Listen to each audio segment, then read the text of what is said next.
Okay, I actually do remember now. What I wanted to say was that, you know, people also did not look at how, you know, me being constantly bullied over it was going to make it even harder to follow because I was just getting emotionally overwhelmed. Lots of CPTSD stuff surfacing up with how I've been treated by my family for my disability, with ABA therapy, with other stuff, stigma I've dealt with for other things. And they were not looking at how that would make it even harder to control and regulate and make it harder to post content that was not as, about unpleasant things. So that is another factor in this. I already struggle with the executive functioning, and then I have complex PTSD and also emotional regulation executive functioning problems due to autism developmental delays. So, I hate not having makeup. But imagine, like people were not looking at that part either. Instead people wanted to scapegoat me because it was the easier thing to do. People were on verse, people were misreading, people were not looking at the full picture of my life, my development in childhood, my IEP plan, how I'm not even able to drive a car because of the disability, live on my own, cook. I can cook food, but I can't do it without somebody supervising me so that I don't hurt myself.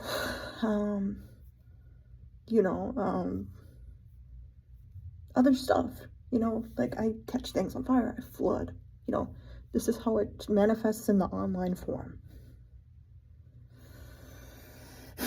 It could change with help of assistive technology or maybe some AI companion, like condensing everything, or like Subtase solution. That would have been best.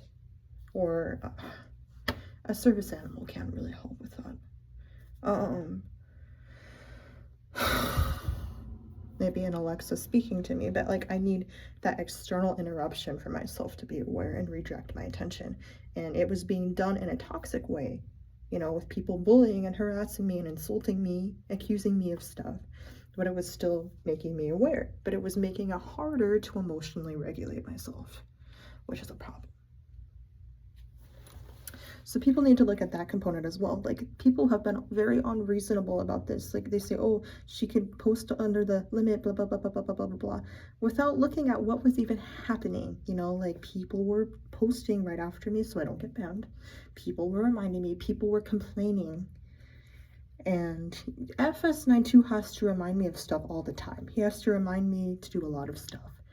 And, the caretakers do, I don't have the executive functioning of an adult.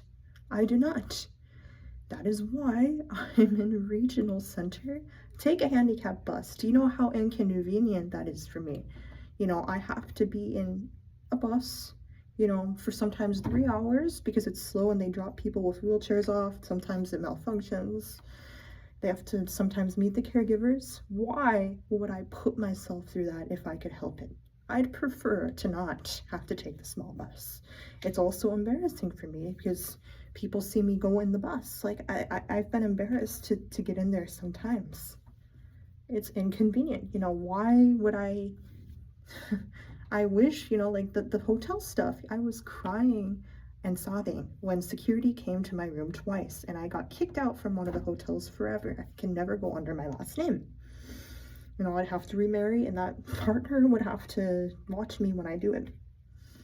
It's bad. Or there'd have to be some water sensor that turns it off or contains it. I need that external help. I can't do it on my own. Do you really think that I liked everyone harassing and picking on me and having PTSD, breaking out in rashes, not getting sleep, and I had college? Do you really think that I liked it? Why would I put myself through that?